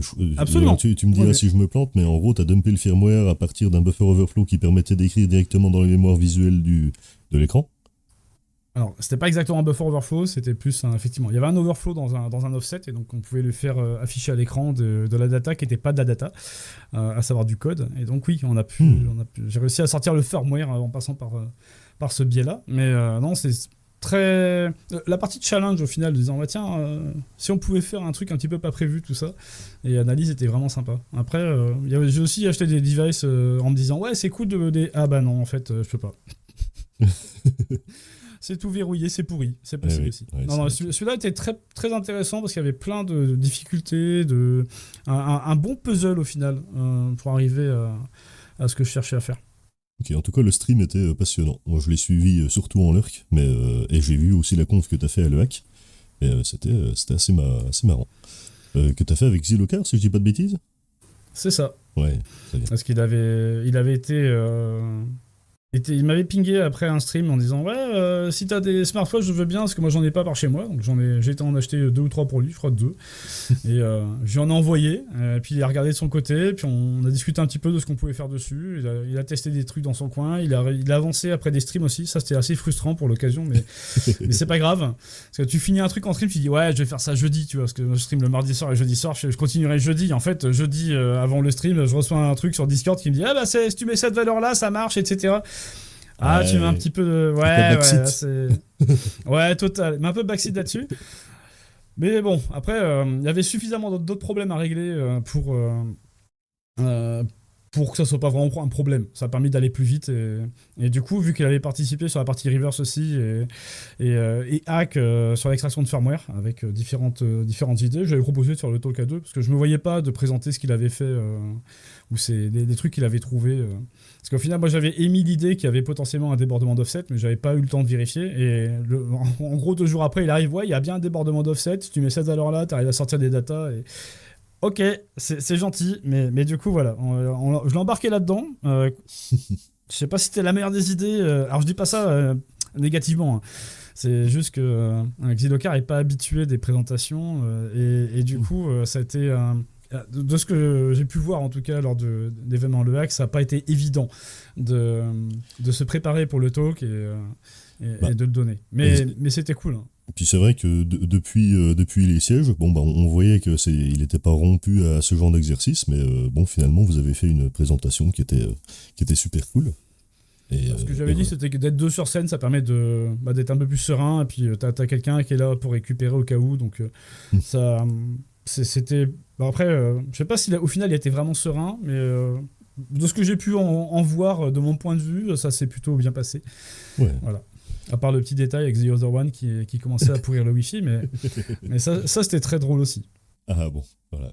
Oui, il en a parlé dans un précédent épisode. Il a un peu décrit. Et il m'a dit que il y avait des gens, ils avaient pris ça vraiment mal, en disant ouais, c'est dégueulasse de pirater et tout. Et du coup, je me doutais vraiment pas que des gens auraient pu avoir ce retour, parce que finalement, bon bah, je veux dire, il a pas flingué ta présentation non plus. C'était rigolo, je sais pas. Ah non, en fait, sur le moment, j'ai vu le truc popper parce que faut savoir que de base, quand je suis en presse, je coupe le Wi-Fi et je verrouille tout. Mais là, on était vraiment au niveau timing pas ouf. C'est-à-dire qu'on est arrivé genre 2 minutes avant et il fallait faire le setup. Et comme d'habitude, le setup a merdé pendant 30 secondes. Et donc, j'étais un peu pas en panique, mais vraiment en stress pour arriver à un truc qui fonctionne. Et du coup, j'ai pas pensé à couper le Wi-Fi. Ceci dit, dans mes configurations, il n'y a pas de connexion automatique. Tout doit être validé par moi, donc j'avais très peu de risques que ça pop une fenêtre ou un truc comme ça. Donc là, de ce côté-là, j'étais serein. Donc quand j'ai vu popper les notifs, bon, c'est un peu comme tu vois. C'est comme quand tu fais une presse et que tu as une notification de mail qui arrive, tu vois, en disant hey, c'est Michel qui t'envoie un mail. Ouais, c'était assez discret. C'est un peu embêtant. Mais c'est pas le truc qui va te bousiller ta présentation, quoi. Si vraiment c'était arrivé très souvent, j'aurais été vite fait couper le Wi-Fi sur la machine. Mais... Bon, et puis pour l'occasion, on est à Le Hack. Je savais pertinemment quand tu vas popper le truc en Wi-Fi SNCF Inouï. Oui, alors on n'est pas à la gare, il n'y a pas de train. C'est forcément un mec qui s'amuse avec des portails captifs. Voilà, il m'a fallu même demi-seconde pour piller ce qui se passait. Et bon, je me suis marré intérieurement en disant bon, ok. Fair enough. Je crois que tu t'es aussi marré en live, hein, puisque il m'a semblé que carrément, t'as laissé échapper un petit gloussement de satisfaction. Non, mais après, moi, ça me fait marrer d'avoir typiquement sur ce genre d'événement, d'avoir des gens qui commencent à triturer la partie Wi-Fi. Pour avoir assisté plusieurs fois à DEF CON, où on dit que c'est la conférence où tu te fais pirater à tout va, ce qui, au passage, n'est pas forcément le cas. On s'attend à ce genre de choses et j'aime bien. Enfin, moi, ça me fait plaisir de voir qu'il y a des gens que ça fait vraiment marrer d'aller bidouiller ces trucs-là et de mettre en place des setups pour mettre en place des portails captifs. Et, tant que la volonté, c'est pas forcément de nuire, tu vois, de récupérer des creds juste pour ou faire du phishing qui va bien. Non, je pense que sa méthode en plus, et sa démarche qui était plus dans la sensibilisation avec regarde, tu t'es connecté de base à mon truc, était quand même bonne. Après, oui. Il y a peut-être des gens, tu sais, qui sont un petit peu parano, en disant en fait, t'as essayé de me pirater. Alors, faut relativiser quand même. Hein, mais d'un autre côté, t'as merdé aussi, parce que t'aurais pas dû te faire avoir. Hein, t'aurais pas dû activer la connexion automatique. Hein. Et puis ton téléphone, il broadcast aussi plein de SSID sur lesquels tu t'es connecté, et n'importe qui peut venir les choper et te spawner un portail captif. Bref, le Wi-Fi étant ce qu'il est en termes de sécurité, voilà. Et puis c'est vrai que montrer la sécurité, c'est différent que d'en parler. Donc du coup, si ça se fait dans une démarche éducative, il me semble que c'est quand même plus impactant que juste dire ah bah tiens il y a telle Oui, et faille puis ici. il s'en cachait pas. Enfin, globalement, Oui. après le talk, il est venu me voir en disant je suis désolé pour la. Non, j'ai fait t'inquiète, c'est pas un problème, ça va.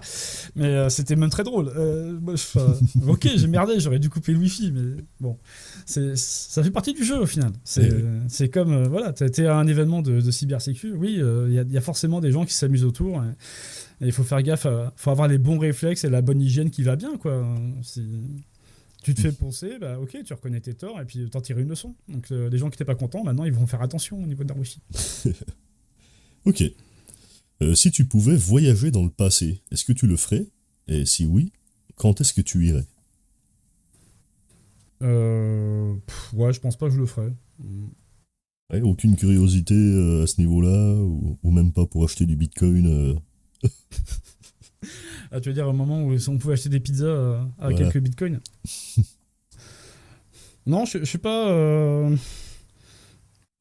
À la limite, si ça c'était pour aller voir des trucs en particulier, mais bon. Enfin, des instants, on va dire plutôt historiques ou ce genre de choses. Mais même ça, je flipperais en fait du retour. De dire en fait, tu vas dans le passé, mais est-ce que tu es vraiment sûr de pouvoir rentrer, quoi? Ah, alors, on admet qu'il n'y a pas de paradoxe possible. Que genre, tu te Ouais. contentes d'aller dans le passé, hop, tu regardes, tu fais ce que tu as à faire, et puis tu... Non, je pense pas. Enfin, pour la curiosité, ça serait cool d'aller voir des trucs, mais j'ai trop peur d'être déçu en fait. Quand tu vois, des événements, on te vend ça comme des trucs exceptionnels et autres, et en fait, quand tu vois ce qui se passe à l'instant T, bah, il y a. Non, ok, c'est pas forcément. Pas Oui. forcément exceptionnel en soi. Après, il y a des choses, bon, c'est exceptionnel. Tu vois, tu dis, il y a des gens qui ont fait soit ils ont réalisé des trucs qui sont hors normes, ou ils ont fait soit des exploits ou des décisions super importantes, je sais pas, des votes qui ont été cruciaux dans l'histoire d'un pays, ce genre de choses. Ok, ça peut être cool, mais faire tout ce trajet-là, tu vois, juste pour aller voir ce moment-là et pouvoir dire en revenant, ah, t'as vu, j'étais en passé, j'ai vu le moment où il y a ça qui a été. Tu vois, le moment où le mur de Berlin est tombé, j'avais pas vu, je suis allé voir et c'était. Ouais, non. Je sais Ok. pas. Je suis un peu un flippé des transports de base, donc me dire que je devais devoir voyager dans le passé, ouais, non, on va pas prendre de risques. Ok, ouais, non, si, ça s'entend. Très bien, très bien. Est-ce que tu fais de la musique? Non. Pas de musique pour le plaisir, aucun instrument Non, pas d'instrument. J'en étais tenu à la flûte à bec qu'on avait fait au collège. Ok. C'était marrant, ça cassait les oreilles des parents. Mais non, pas d'instrument. Bon, après, je regrette un peu de pas avoir su. Mais au final, je me dis que tout le temps que j'ai pas passé sur un instrument, j'ai pu le mettre à profit pour d'autres trucs. Donc, bon. Eh oui. Ok. Très J'ai bien. certainement perdu des trucs. Le truc qui t'emmerde le plus dans la vie de tous les jours, est-ce que tu pourrais le nommer? Et si oui, ce serait quoi? Ah, je peux le nommer, hein, mais ça va pas faire plaisir. Ah ouais? Ouais. Ok. Bah, je sais pas, moi c'est.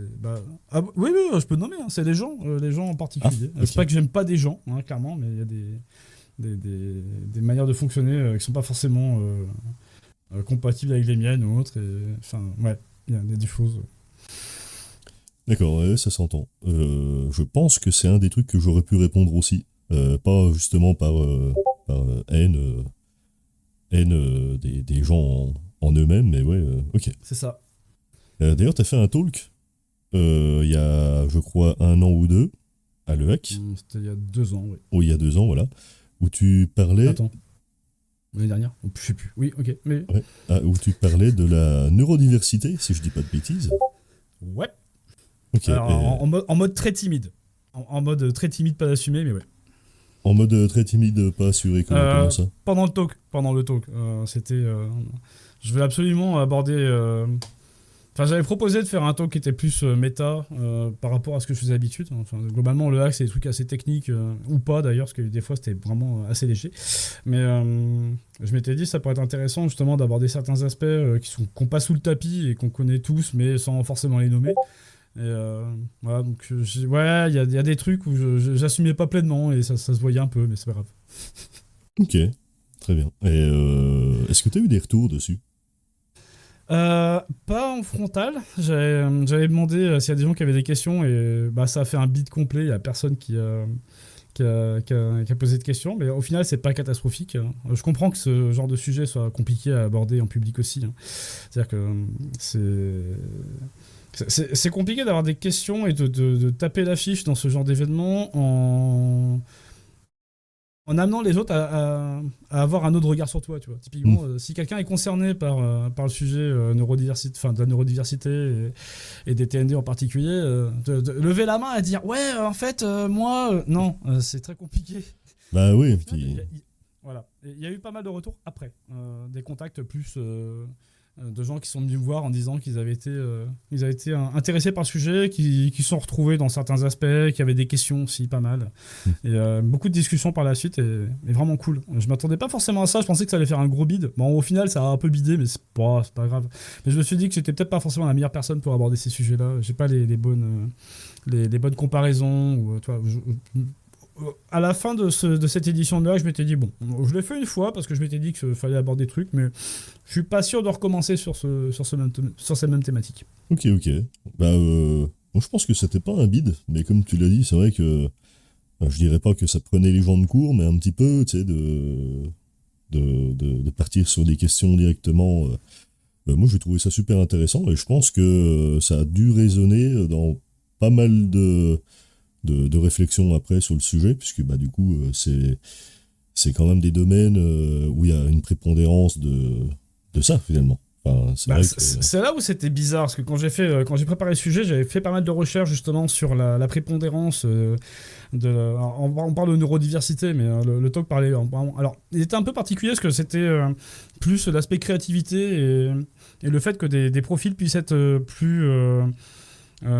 performants dans les aspects cybersécu parce que ils ont certains troubles en particulier. On avait cité troubles de l'attention, troubles spectre autistique aussi, et qu'il y a on va dire pas des prédispositions parce que ça vient avec tout un lot de merde à côté que t'as pas envie d'avoir. Mais en tout cas, sur la manière de réfléchir, il y avait des aspects qui étaient quand même super intéressants, qui conviendraient, on va dire, pour les profils de type hacker, etc. Et l'idée, c'était de mettre en avant, justement, avec une petite transition assez souple, en quoi les personnes qui sont affectées par ces troubles peuvent trouver, au final, un genre de compensation, si tu veux, en tout cas un domaine dans lequel elles peuvent s'éclater, et dans lequel on a quelques facilités sur la manière de vivre, la manière de travailler globalement. Ça, c'est un élément super, que je trouve vraiment très, très présent dans tout ce qui est pas forcément cybersécu, mais plus informatique et IT en général.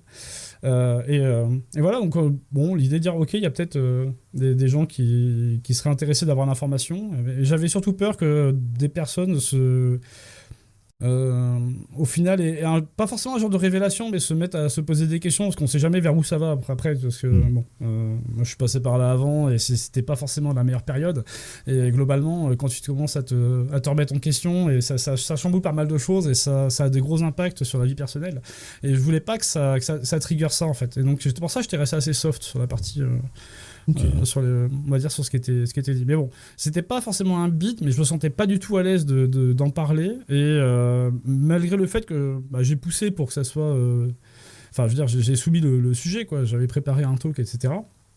Mais en soi, ouais, j'ai pas senti un vrai... Tu vois, le même feeling que quand je fais un talk sur des techniques, clairement, où là, tu sens que t'as des gens qui réagissent en face. Là, tout le monde il y avait, on va dire, la moitié de la salle qui était en mode de quoi qui cause.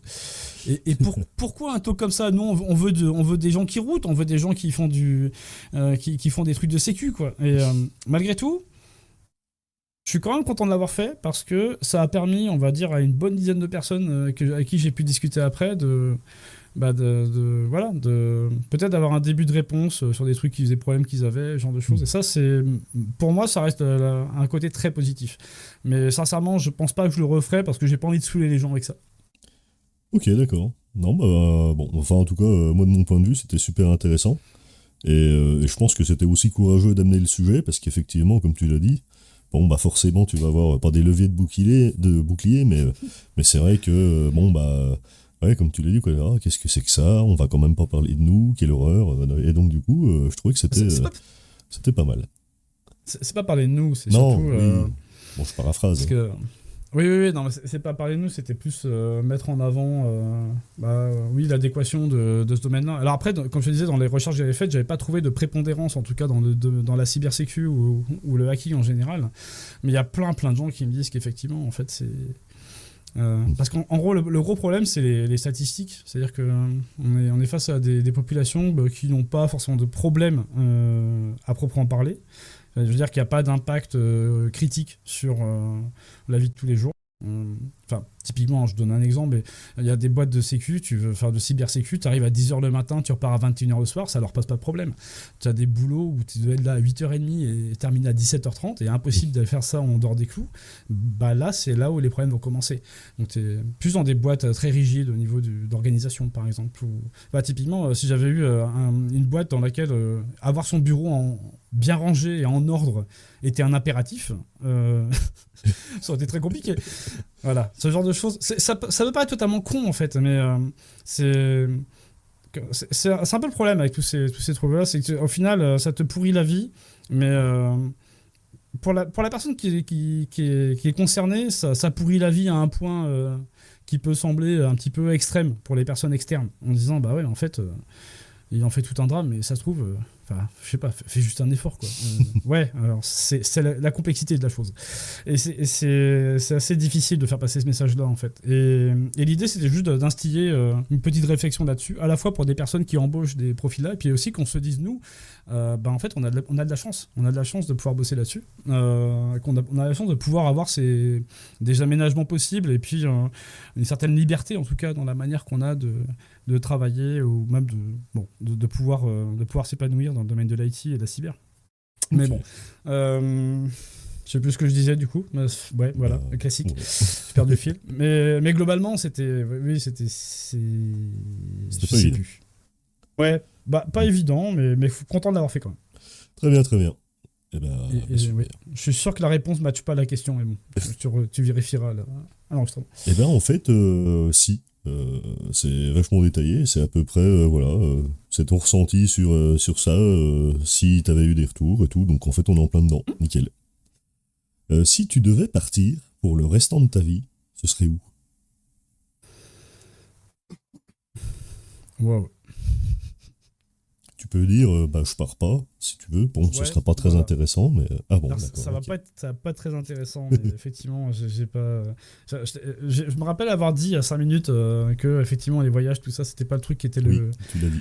Le plus facile en ce qui me concerne, donc je peux donner un genre d'idée, hein, mais il y a 1 an et demi, 2 ans de ça, je suis allé faire une conférence à San Francisco. J'en avais une à San Diego et ensuite j'en suis avec une à San Francisco dans le cadre du boulot.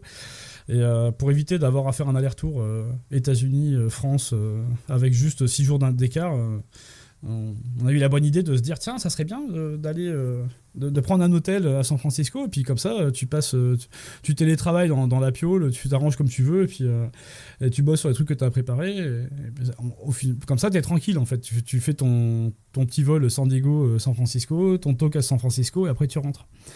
Et j'étais là, ouais, c'est cool, hein, franchement. Je devais peut-être enchaîner avec Defcon au passage, je sais plus. Mais bon, bref, je trouvais ça assez cool. J'étais là, ouais, sympa. Et je me suis retrouvé, en fait, à être bloqué, enfermé dans ma chambre pendant 6 jours. Mais littéralement. C'est-à-dire que H24, avec le laptop, je bossais sur WAD à l'époque, donc à fond dans du dev, etc. Mais ouais. Donc, je dirais que pour résumer, si j'ai mon petit cocon, comme je t'ai dit il y a quelques temps, là, si j'ai un endroit où je peux être tranquille et bien posé, ça me va. Aller voyager ou aller me dire tiens, j'irai au Japon, parce que non. Y aller, ça va être compliqué, et 2, sur place, je vais forcément faire pareil. C'est-à-dire me retrouver bloqué, ou dans un coin. Du moment que je vais trouver mon petit coin pépère avec mes petites habitudes, t'inquiète, hein, ça va aller. Ok, très bien. C'est un peu décevant, personnellement, je trouve, mais... C'est décevant, mais t'as développé la réponse, donc du coup, c'est pas décevant en termes de content, de contenu, donc très bien. Ton outil préféré, c'est quoi ? Alors, ton outil au sens large, ça peut être un tournevis, ça peut être autre chose. Oh, le multimètre, hein, c'est l'outil versatile. Le multimètre, ok. Ouais. Très bien. Fait des trucs de dingue avec un multimètre. T'as plusieurs multimètres ou t'en as qu'un ? J'en ai qu'un. Il doit avoir 10 ans. C'est un truc à 10 balles que j'ai trouvé sur Amazon il y a longtemps. Ah, c'est les meilleurs. Malgré le fait qu'il soit absolument pas parfait. C'est-à-dire qu'il y a plein de défauts. Bah oui. Mais on fait pas de la j'utilise métrologie, quoi. Ouais, c'est ça. Après, j'utilise toujours. Hein, mais j'ai appris à décoder son langage. Maintenant, je peux détecter les ports séries juste avec mon multimètre. Moi, l'autre jour, j'ai compté, j'en ai 6, et c'est tous des trucs à, entre 4 et 10 euros. Et tous ont leur petite spécificité. Il y en a qui bipent, d'autres qui bipent pas, et tout. Enfin bref, voilà. Je crois que j'ai un problème avec les multimètres aussi. J'ai un problème avec plein d'autres trucs, mais pas les multimètres. J'en ai qu'un. Bon. Très bien. Est-ce que t'as une chaîne YouTube / Peertube préférée? Chaîne YouTube, Peertube préférée. J'en avais quelques-unes, mais il y en a une qui me fait toujours un petit peu marrer. Parce que c'est la chaîne de Tom Stanton. Ah ouais, l'anglais, le roux. Ouais, c'est ça, l'anglais roux. Alors d'une part parce qu'il a une élocution qui est absolument magnifique. Absolument. Ouais. Et que ça se comprend. Enfin, même pour quelqu'un qui maîtrise pas forcément l'anglais, c'est tout à fait facile à suivre. Et parce que il est clairement dans cette optique hacking, quoi. Ça, c'est même s'il se revendique pas hacker, enfin le gars est juste un tueur, quoi. Il sort une vidéo par-ci par-là et te dit en fait là je me suis fait ma CNC et puis j'ai commencé à faire des trucs en alu et puis après voilà, je me suis dit ça serait marrant si on pouvait faire ça et puis je l'ai fait. Voilà. Je dirais allez, j'en mets deux à peu près ex aequo, Intexa et Tom Stanton. Intexa, pas mal, ouais. Oui, il y a Applied Science aussi. Il est beaucoup moins agréable à écouter, mais quoique, il a une voix assez reposante. Et il fait des projets de fou furieux. Genre, il construit un microscope à électrons, enfin vraiment, truc de ouf. Mais ouais, Tom Stanton, ouais, j'avoue que excellente chaîne. Genre, il fabrique un moteur qui se met sur une bouteille de soda et qui fonctionne avec de l'air, quoi. Donc j'ai trouvé ça, ouf. Et puis à chaque fois, mais en fait la valve elle est pas parfaite et puis on va essayer ces différentes solutions avec de l'impression 3D, puis avec de l'usinage. Et là il a refait le moteur à air avec sa CNC, il me semble récemment, où il te montre comment avec une commande numérique 4 axes il a fait. Oui, je crois qu'il a, je sais plus. Il me semble qu'il a créé lui-même, il a monté et il a designé son truc. Oui, il me semble. Il monte dans la vidéo son assemblage. Mais mec, t'as fait ton truc tout seul. Ok, nickel. Et il l'utilise pour faire un petit moteur avec un système le même système qu'il avait en impression 3D mais en mécanique et avec des petits réglages. Alors forcément, ce que j'adore avec lui, c'est qu'il montre quand ça fail. Il te fait les premiers tests, oui. Ça marche pas. Bon, ça fait 4, 5, 6 fois, puis à la fin, il arrive à un début de truc, il fait la prochaine fois, on va essayer d'améliorer, puis la vidéo d'après, ça marche, et puis t'as amélioré le truc à fond, quoi. Intexa, c'est plus la vibe folle. Ouais. Intexa, c'est plus la folie du truc parce que le gars est totalement barré. Je sais pas comment il fait pour être vivant parce qu'avec tout ce qu'il fait. Mais le mec te fait des moteurs de fusée bref, assez affolant. Oui. Ok, d'accord, très bien. On se fait encore quelques questions, t'as le temps? Ouais. Ok. 17h, ouais. Est-ce que t'étais un bon élève ou pas? Je crois que t'as déjà à moitié répondu. Ouais, j'étais plutôt bon élève. J'ai pas eu de problème de scolarité. Je m'en suis bien sorti. Après, ça a un peu merdé sur les études supérieures, mais pour diverses raisons. Qui n'étaient pas forcément parce que je travaillais pas, mais globalement, oui, bon élève. Ok. Alors, sans indiscrétion, t'es allé assez loin dans les études ou Bac plus 3. Ok, d'accord, très bien. Voilà. Ça se tient. Est-ce que tu as des collections? Parce que tu disais que t'étais pas vraiment matérialiste, mais est-ce que tu as des petites collections, des trucs que t'aimes bien accumuler un peu?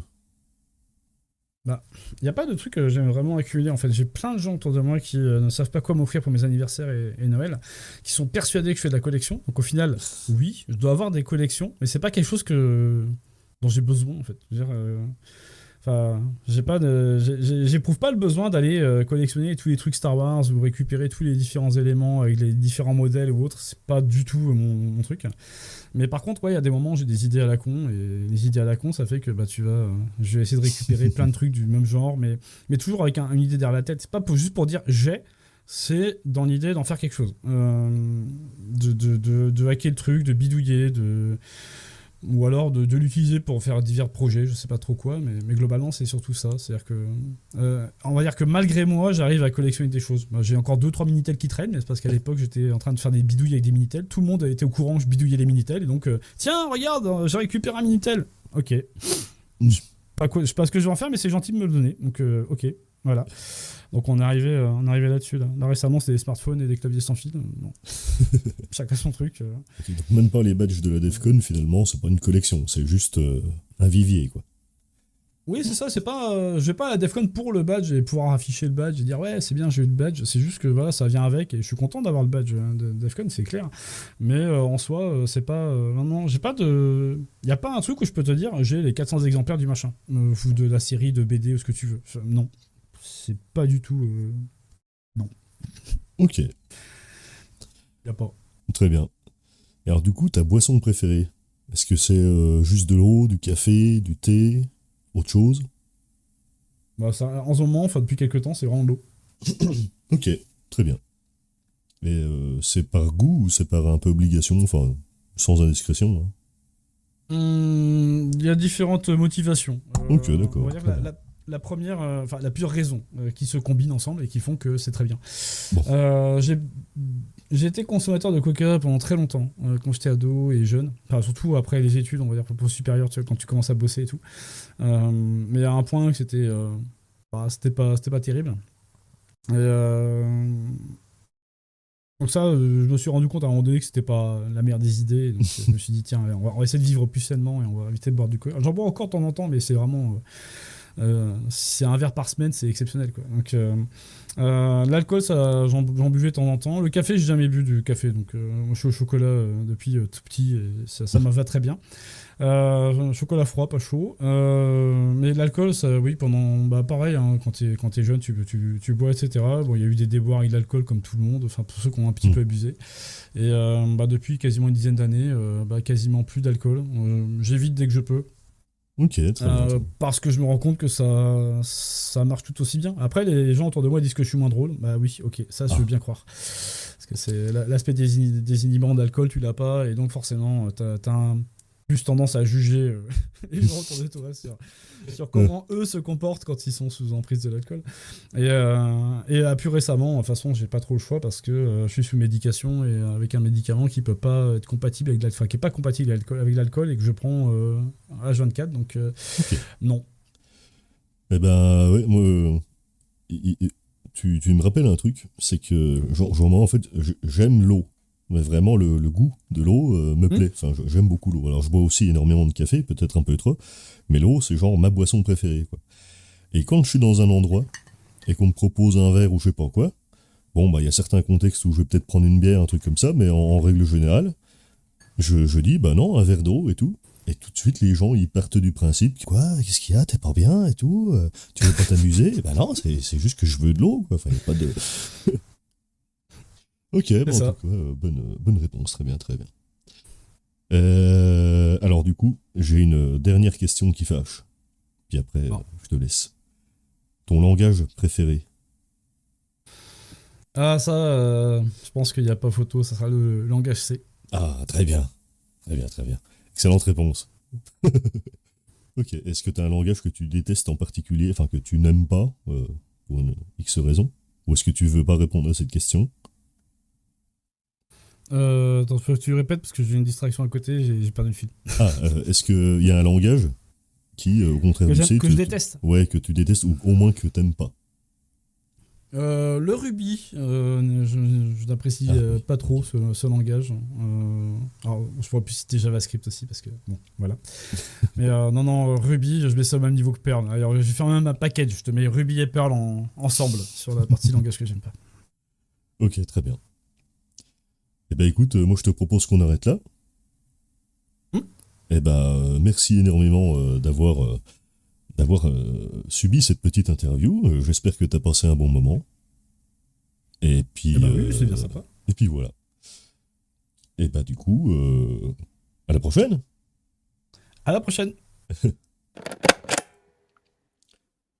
Et voilà, Longint, c'est terminé. Merci d'avoir écouté, merci à Virtu de s'être prêté au jeu. N'hésitez pas à partager un maximum, à laisser des commentaires, ça fait toujours plaisir, et on se retrouve la semaine prochaine avec une nouvelle interview sur Longint. A plus!